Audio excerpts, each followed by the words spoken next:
की मराठ्यांच्या इतिहासातला हा सर्वात अमूल्य ठेवा आहे आणि आजपर्यंत हा कुठेच आपल्याला बघायला मिळाला नाही, जो आपल्याला इथे बघायला मिळतोय. तर म्हणतात नाही खूप वेळ लागतो, 40-45 मिनिटं लागतात, पण पोरं अफजलवध केल्याशिवाय झोपत नाहीत म्हणे. मराठ्यांच्या आरमारातील युद्धनौकेचा सर्वात मोठा प्रकार 100 शब्द लिहिण्यापेक्षा एक कलाकृती त्याच्यामधला जो मथितार्थ आहे तो अलगदपणे आपल्याला सांगत असतो. तर आपण तिला भेटणार आहोत, ती या स्टेजवर अँकरिंग करते. नमस्कार मित्रांनो, स्वागत आहे आपल्या चॅनलमध्ये. तर मी आता आलेलो आहे एक दादरमधली जिव्हाळा असणारी एक जागा आणि नवचैतन्य निर्माण करणारी जागा, अर्थातच छत्रपती शिवाजी महाराज पार्क येथे. आणि इथे आजचा दिवस हा खूप विशेष आहे, कारण की आजपासून आज, उद्या, परवा आणि नंतर 12 तारखेपर्यंत एक महोत्सव भरलेला आहे. अर्थातच त्याचं नाव आहे Chhatrapati Shivaji Maharaj park art festival. आणि या आर्ट फेस्टिवलला आपण पटापट भेट देणार आहोत आणि इथे असलेली स्टॉल्स आणि इथे असलेलं ऐतिहासिक वस्तूंचं संग्रह, वस्तूंचं प्रदर्शन जे आहे ते आपण इथे या व्हिडिओमध्ये पाहणार आहोत. तर मित्रांनो, आपल्याला इथे ओंकार घोसाळकर दादा भेटलेला आहे. जय शिवराय. तर आपल्याला इथे सर्व जे मागे शस्त्र पाहायला मिळतात ना, त्याची सगळी माहिती आपण ओंकार दादाकडनं घेणार आहोत. प्रथम मी हा जो उपक्रम आहे याची पहिली माहिती सांगतो. पूर्ण भारतामध्ये छत्रपती शिवाजी महाराजांना दर्यापती जे आपण म्हणतो की फादर ऑफ इंडियन नेव्ही का म्हणतात, तर त्याचा परिचय देण्यासाठी आपण हा पूर्ण डोलारा उभा केला आहे. कारण अनेक राजे होऊन गेले, पण फादर ऑफ इंडियन नेव्ही किंवा दर्यापती छत्रपती शिवाजी महाराज हे का म्हणतात, तर त्याचं आज इथे आपण प्रदर्शन वेद फाउंडेशनमार्फत आपण भरवलं आहे. ह्याच्यामध्ये आपल्या काही संस्थासुद्धा संलग्न आहेत, त्याच्यामध्ये दगडांच्या देशा आहे, इतिहासाचे अबोल साक्षीदार आहेत, दुर्गवीर प्रतिष्ठान आहे, त्याच्यानंतर गडवाट आहे. तर ह्या सगळ्या संस्थांच्या मार्फत आपण हे प्रदर्शन पूर्णपणे भरवलेलं आहे. आणि भारतातलं एकमेव प्रदर्शन आहे की ज्याच्यात आपण दर्यापती शिवराय ह्यांचा हा पूर्ण आढावा इथे आपण एक छोट्याशा ह्याच्यात आपण घेणार आहोत. आणि ते खूप बघण्यासारखं आहे. आजच्या पिढीला ह्या सर्व गोष्टींचा एकाच ठिकाणी आस्वाद घेता यावा, किंवा आपण म्हणू शकतो की एकाच ठिकाणी बघण्याची त्यांना सुवर्ण संधी इथे आपण अवलंबून ऐकून दिली आहे. तर सर्वप्रथम आपण बघूया की इकडे ज्या काही तलवारी लागल्यात, ह्या सगळ्या त्याच काळातल्या तलवारी आहेत बऱ्यापैकी. आपण जर बघितलं तर हे जी दिसतंय ह्याला धोप म्हणतात.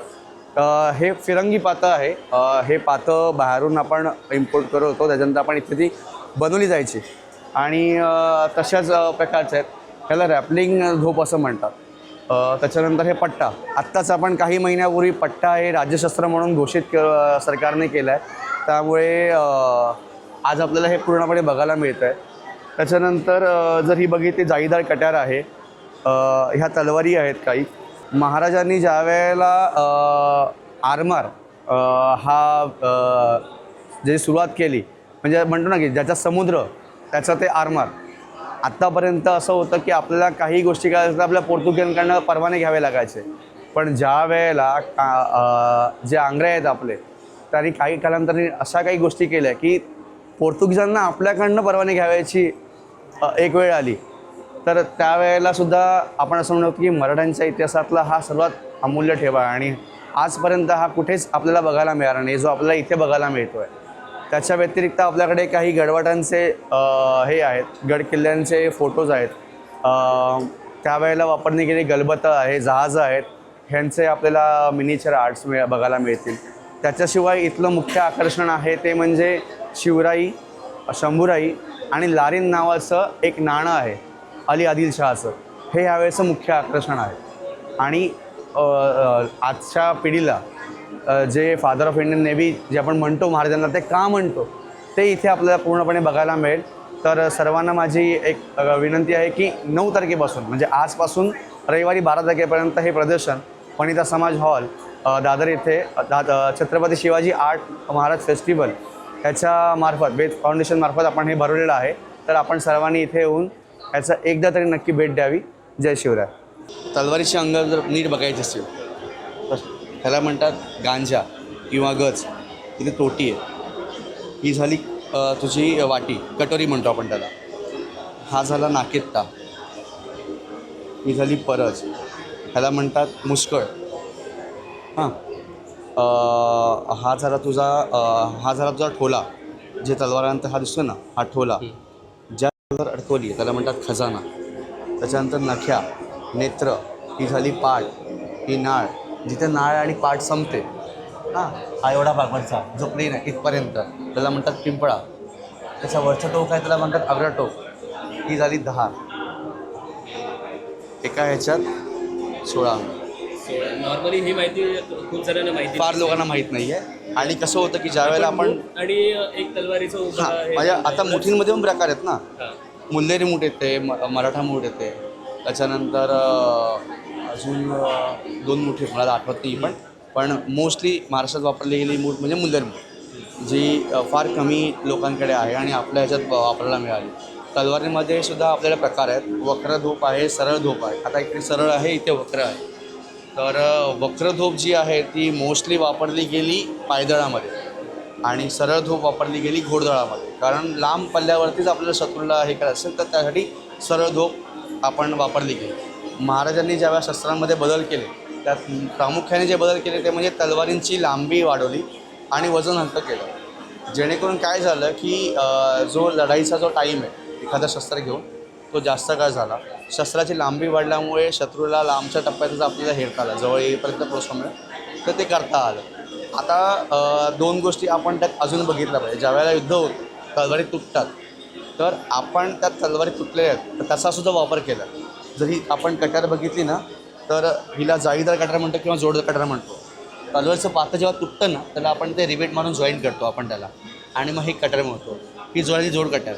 आणि काही कट्यारी येतात त्या डायरेक्ट ओतीव येतात. म्हणजे 2 प्रकारच्या कट्यारी येतात. ओतीव कट्यार आणि जाळीदार कट्यार किंवा जोड कट्यार म्हणतो. आपल्याकडे ओतीव कट्यार सध्या नाही आहे, ती आपल्याला बऱ्याच ठिकाणी बघायला मिळते. मी तुम्हाला फोटो शेअर केले त्याचे. ती जोड कट्यार ही जोडली. ह्याच्यात एका वेळेला नाही म्हटलं तरी 15 ते 20 छर्रे बाहेर पडू शकत होते. आपण ओंकारदादाकडून बरेच अशा ऐतिहासिक जे शस्त्र आहेत त्यांची माहिती घेतली. छत्रपती शिवाजी महाराजांच्या काळातील नाणीसुद्धा आहेत.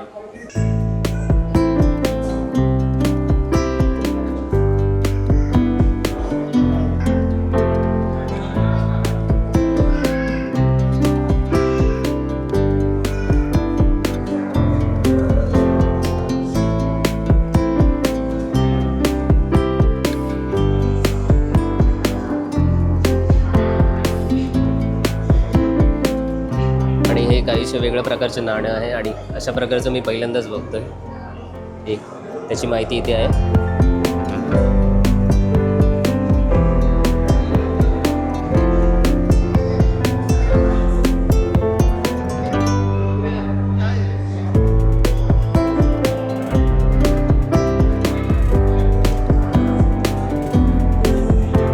या बाजूला गडवाट यांच्यातर्फे छायाचित्रांचं प्रदर्शन लावलेलं आहे आणि महाराष्ट्रामधील प्रमुख असे किल्ल्यांचं त्यांनी छायाचित्रण इथे केलेलं आहे. ते आपल्यासमोर इथे प्रसिद्ध केलेलं आहे.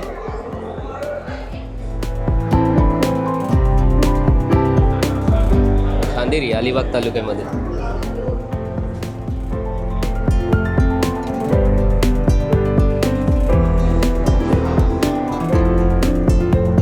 या पट्ट्याला पूर्ण जे प्रदर्शन लावलेले आहे ते संपूर्ण चित्रांचं प्रदर्शन आहे. सर्व छायाचित्र आहेत आणि त्याचबरोबर जो प्रत्येक किल्ला आहे त्याचं जिथे छायाचित्र आहे ना त्याच्यासोबत त्याची संपूर्ण इन्फॉर्मेशन मराठी भाषेमध्ये आणि इंग्रजी भाषेमध्ये सुद्धा इथे लिहिलेली आहे.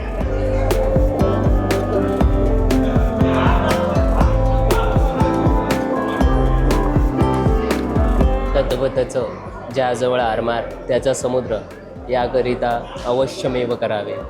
छत्रपती शिवाजी महाराजांना फादर ऑफ इंडियन नेव्ही असं का म्हटलं जातं ही संपूर्ण संकल्पना घेऊन वेद या संस्थेने हे आतमध्ये वनिता समाज हॉलमध्ये असं भव्य दिव्य असं प्रदर्शन लावलेलं आहे. माझ्या मागे जो सेक्शन आहे तिथे प्रत्येक साम्राज्याने ज्या ज्या प्रकारची जहाजं किंवा गलबती वापरलीत ना त्यांचं इथं छोटीशी प्रतिकृती म्हणून ठेवलेली आहे. तर प्रत्येक आता आपण लाईनमध्ये मागे जाऊ आणि एक एक एक एक बघणार आहोत. गुलाब मीरा दौलत अब धोंडजी अंग्रे त्याची प्रतिकृती आहे. सोला जहाज झूम करून बघूया आपण.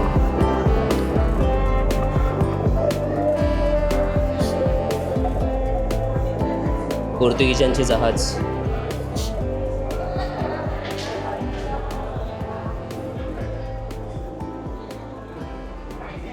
इथे एक गलबत आहे. आणि त्याचं डिस्क्रिप्शन खाली दिलेलं आहे. मराठा आरमारातील सर्वात छोटी युद्धनौका म्हणजे गलबत आणि त्याची संपूर्ण माहितीसुद्धा खाली इथे दिलेली आहे. आणि ही गलबत त्याची छोटीशी प्रतिकृती. इथे गुराब प्रकारची युद्धनौका. गुराब म्हणजे काय तर गुराब हा मुळातला अरबी शब्द आहे. एक प्रकारच्या लढाऊ जहाजाला गुराब असे म्हणतात आणि बाकीची सुद्धा जी माहिती आहे त्याची ती खाली आपल्या या पोस्टरमध्ये लिहिलेली आहे. गुराब. पायरेट्स ऑफ कॅरेबियन चित्रपट बघितला असेल तर त्याच्यात अशाच प्रकारच्या गुराब होत्या असं आपण म्हणू शकतोय. पुढे आपल्याला दिसतंय पाल ही युद्धनौका. पालबद्दल माहिती इथे लिहिलेली आहे की हा मराठ्यांच्या आरमारातील युद्धनौकेचा सर्वात मोठा प्रकार होता. म्हणजे मराठ्यांनी सगळ्यात मोठं जी युद्धनौका बनवली ती पाल या प्रकाराची होती आणि खरंच आपण पाहू शकतो की किती मोठी आणि अवाढव्य अशी आहे. ते सुद्धा अगदी डिटेलिंगमध्ये केलेलं आहे. सगळं असं जिथे तोफा असायच्या.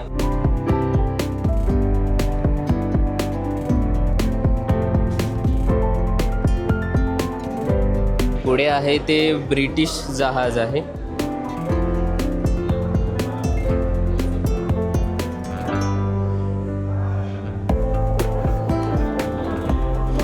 आणि इथे पुढे भारतीय नौदलातील जहाज INS विशाखापट्टणम त्याची प्रतिकृती इथे आपल्याला पाहायला मिळते.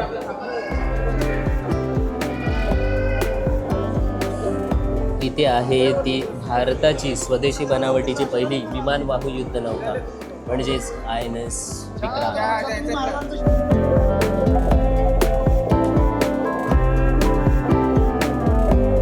इथे मध्यभागी सिंधुदुर्ग फोर्ट किल्ले सिंधुदुर्गाची प्रतिकृती इथे बनवलेली आहे. दिवाळीमध्ये आपण अशा पद्धतीचे किल्ले बनवायचो. ते आता कमी कमी होत चाललेत. हल्लीची पिढी किल्ले बनवताना दिसत नाही. तरी पण जो काही वारसा आहे आपला ऐतिहासिक वारसा तो कुठेतरी मागे पडू नये त्याच कारणानं अशा प्रकारचे प्रदर्शन इथे घडवले जात असतात.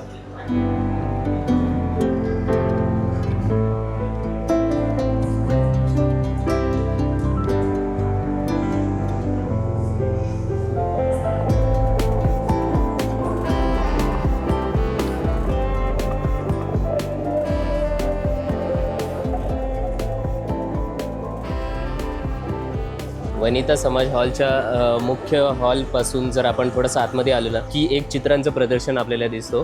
तर एक फेरफटका आपण इथे सुद्धा मारू शकताय.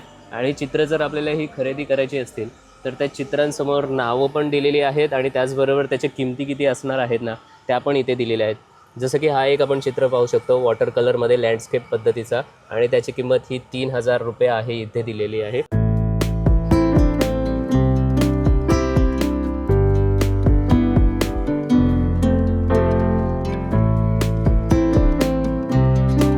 ही फ्रेम लक्ष वेधून घेणारी आहे.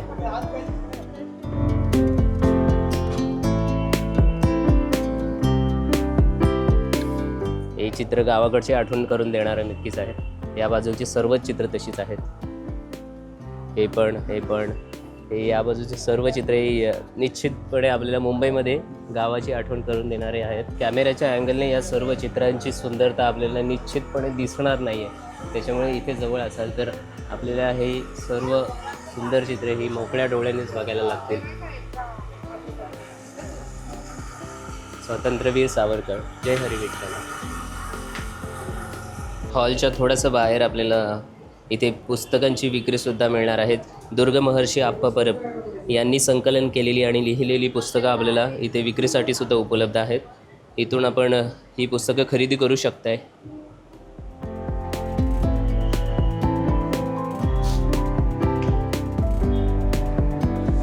तर सर्वप्रथम आपल्याला समोरच दिसतंय मुंबईची जी ओळख असणारा मुंबईचा डबेवाला अशी थीम आपल्याला पाहायला मिळते. जिथे की मुंबई हे नाव इथे साकार केलेलं आहे आणि ते उभं आहे ते या डब्याच्या आकारावर. म्हणजे मुंबईच्या डबेवाल्यांचं महत्त्व मुंबईमध्ये किती आहे हे दर्शवणारं. एखादी कलाकृती आपण म्हणतो की 100 शब्द लिहिण्यापेक्षा एक कलाकृती त्याच्यामधला जो मथितार्थ आहे तो अलगदपणे आपल्याला सांगत असतो आणि तोच मथितार्थ इथे खऱ्या अर्थाने या डब्बा आणि हे मुंबईचे जे नाव आहे त्या या गोष्टीने सांगितलेलं आहे. या इकडे आज मोठ्या प्रमाणात लाईव्ह स्केचिंगसुद्धा चालू आहे. तर एक एक आपण बघूयात. इकडे या दीदीचं इथे लाईव्ह स्केचिंग चालू आहे.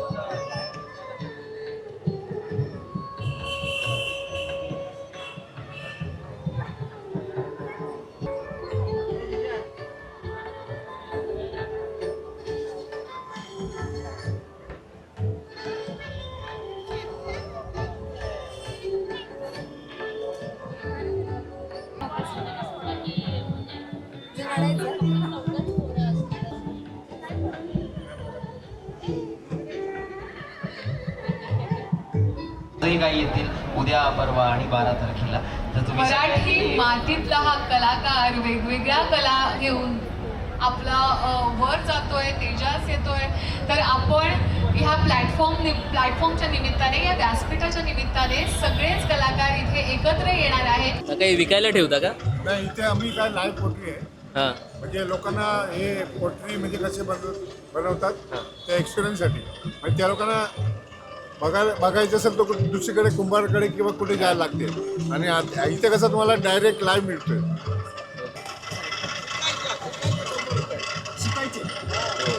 तर काका आपल्याला समोर इथे आता एक मातीचं भांडं बनवून दाखवणार आहे लाईव्ह.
शिवाजी महाराजांचा इतिहास सांगणारा हा गेम आहे.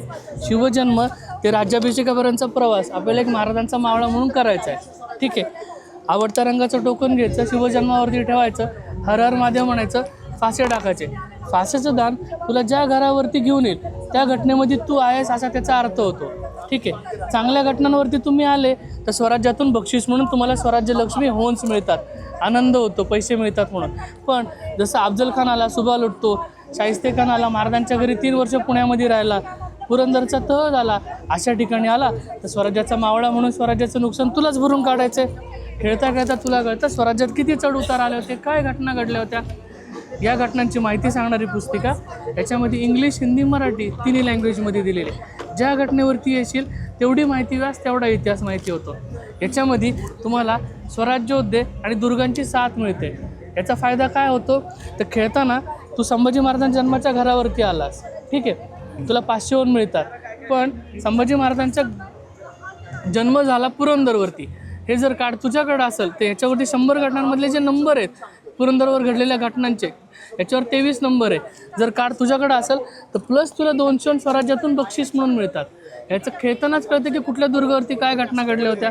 प्रत्येक दुर्ग आणि प्रत्येक स्वराज्योद्ध्यांच्या मागं त्यांच्या कर्तृत्वाच्या पाऊलखुणा दिलेल्या आहेत. खेळता खेळता आपल्या इतिहासात काय घटना घडल्या होत्या, कुठल्या स्वराज्योद्ध्याचं कुठं बलिदान होतं, कुठं योगदान होतं, काय कर्तृत्व गाजवलं, तर खेळता खेळता ॲटोमॅटिक समजतं. आयर्नमॅन माहिती आहे, स्पायडरमॅन माहिती आहे, ज्याला राग आला की तो एकदम हिरवा पडतो, कोण तो माहिती आहे? ते खरे होते का? आई जळमटं काढती घरातली, हे खरे आपले इंडियन सुपर हिरोज आहेत. आपल्या मातीत घडलेले खरे सुपर हिरोज, त्यांची याच्यामध्ये चित्र आणि माहिती दिलेली इंग्लिश, हिंदी, मराठीमध्ये. याच्याबरोबर तुम्हाला अष्टावधानी कार्ड्स मिळतात. अशा बऱ्याचशा गोष्टी तुला खेळता खेळता ऑटोमॅटिकली समजायला लागतील. इंडियन गव्हर्नमेंटनी मेक इन इंडिया, भारतीय खेळणी म्हणून जी स्पर्धा भरवली होती, 19,500 कन्सेप्टमध्ये हा विनर गेम आहे ऑल ओव्हर इंडियामध्ये. 5,000 लोकांवरती म्हणजे मुलांवरती आपण टेस्टिंग केलेले की खरंच इतिहास समजतो का, व्यवस्थित समजतो का, काय होतं त्याच्यामध्ये, आपण टेस्टिंग केलेलं आहे. आत्तापर्यंत 15,000 बोर्ड गेम विकले. विचारलं फोन करून की तुम्ही पूर्ण बोर्ड गेम खेळता का, तर म्हणतात नाही, खूप वेळ लागतो, 40-45 मिनटं लागतात. पण पोरं अफजलवध केल्याशिवाय झोपत नाहीत म्हणे. हा त्याच्यातनं एक फायदा झालेला आहे. असा हा बोर्ड गेम आहे. जय शिवराय. जय शिवराय. तर दरम्यान आपण इथे अमोल दादांना भेटलो आणि त्यांनी एक विशिष्ट प्रकारचा खेळ इन्व्हेंट केलेला आहे आणि त्यांनी सांगितलं की मेक इन इंडियातर्फे जो नंबर 1 आलेला गेम आहे तो इथे आपल्यासमोर आहे. मोहीम म्हणून त्याचं नाव आहे. इथे बोर्ड गेम इथे नॅशनल अवॉर्ड विनिंग गेम आहे. त्याचं नाव मावळा एक स्वराज्य पट असं त्याचं नाव आहे आपल्यासमोर. आणि दादा त्याची किंमत किती आहे एकंदरीत? 2000 रुपये प्राईस आहे. ओके. त्याच्यावर तुम्हाला 400 रुपयाचं ॲप फ्री मिळतं, ज्याच्यामध्ये तुम्हाला इंग्लिश, हिंदी, मराठीमध्ये माहिती दिलेली आहे त्याची. धन्यवाद दादा. जय शिवराय. समोर एकदंत आर्ट्स आहे आणि 22 नंबरचं स्टॉल आणि इथे आपल्याला छत्रपती शिवाजी महाराजांचं असं भव्य असं मूर्तीसुद्धा मिळू शकते.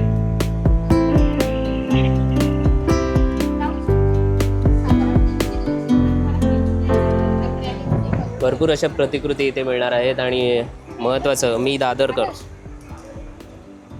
नावाचा बॅचसुद्धा आपल्याला मिळेल. इंस्टाग्रामवर यांचं पेज आहे.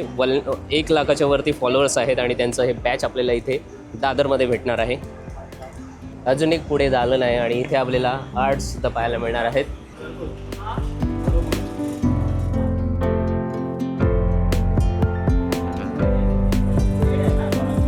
कागदीची कलाकुसरी पहा. ही आता कॅमेऱ्याच्या नजरेने इतकी काही चांगली दिसेल असं माहीत नाही आहे, पण जर तुम्ही इथे प्रत्यक्ष आलात तर जबरदस्त आहे. काहीतरी वेगळं पाहायला मिळते मला आज. हे मस्तच बनवलेलं आहे आणि हे सर्व कागदाचे आहेत. तुम्हाला वाटेल की इथे पेंटिंग केलेली आहे, तर पेंटिंग नाही आहे जास्त. त्यातलं या मित्राने हे मस्त आर्ट केलेलं आहे. आपल्यासमोर आर्टिस्ट आहे. तर तुझं नाव काय? सर्वेश. आणि ही जी संकल्पना आहे ती तुझ्या डोक्यामध्ये कशी आली की अशा प्रकारचे सुद्धा आर्ट्स आपण बनवू शकतो? सो मी लहानपणापासूनच पेपरपासून काही गोष्टी बनवायचो. सो हळूहळू ते डेव्हलप होत गेलं. मला नवीन स्किल्स शिकता आले. सो मी हळूहळू पेपर आर्ट वगैरे चालू केलेलं. त्याच्यानंतर मी पोर्ट्रेट चालू केले बनवायला. आधी बेसिक बनवायचो, नंतर आता 8 वर्ष झालेत मला. सो आत्ता 8 वर्षानंतरची तुम्ही बघू शकतात किती डेव्हलपमेंट झाली आहे ती. ह्याला पेपर इलस्ट्रेशन्स बोलतात. आणि हे विक्रीसाठी उपलब्ध Yes, आहे yes, ना? म्हणजे कशा प्राईस रेंज आपण सांगू शकतो का? जे पोर्ट्रेट्स आहेत ते 2500पासून स्टार्ट होतात. हे बघा. हां, हे सगळे. आणि म्हणजे आता तू इतके भारी पोर्ट्रेट बनवलेले आहेस तर म्हणजे प्रत्येकाला कस्टमाइज करून जसं की Customize जर मला माझ्या चेहऱ्याचं हवं हो, असेल हो. तर तसंही बनवू शकतो ना? Same cost. तर या मित्राचा आपण गिफ्ट देण्यासाठी खूपच छान संकल्पना आहे. तर त्याचा कार्ड नंबर मी शेअर करतो, म्हणजे हे कोणाला जर हवं असेल ना तर कोणी आपण ऑर्डर करू शकता याच्याकडून. पेपर आर्ट आहे आणि हे खूप कमी ठिकाणी मी पाहिलेलं आहे. हे बघा, हे सर्वेश कीर आपला मराठी पोरगा आहे. हा एक सेक्शन आहे आणि जिथे जास्तीत जास्त आर्ट रिलेटेड गोष्टी आहेत आणि त्याचबरोबर आजूबाजूला स्टॉलसुद्धा आहेत. तर दुसऱ्या बाजूला आपण BMCच्या मैदानावर गेलो ना तर तिकडे आपल्याला खाद्यसंस्कृती पाहायला मिळणार आहे आणि त्याचबरोबर वेगवेगळे इव्हेंट्ससुद्धा तिकडे आहेत. तर आता आपण तिकडे जाणार आहोत. वनिता समाज हॉलमध्ये आपल्याला विविध असं ऐतिहासिक गोष्टींचं प्रदर्शन इकडे मागे पाहायला मिळालं आणि त्याच्या बाजूलाच BMCचं मैदान आहे आणि त्या BMCच्या मैदानावर जर तुम्हाला भूक लागली असेल तर आपण निश्चितपणे इकडे जाऊ शकतो, कारण इकडे फूडचे स्टॉल असणार आहेत आणि त्याच पद्धतीने मनोरंजनाच्या गोष्टीसुद्धा इथे असणार आहेत. लाईव्ह इव्हेंट्स चालू आहेत. आपला एक ब्लॉग आहे दादरचा दिवाळी बाजार, आपला एक ब्लॉग आहे. त्या ब्लॉगमध्ये जे काही आपण पाहिलेलं ना ते याच मैदानातल्या सर्व गोष्टी आपण पाहिल्या होत्या आणि आता आपण इथे आलो. इथे लाईव्ह परफॉर्मन्स चालू आहे. सगळ्या गोष्टी कव्हर करता येणार नाही आहेत.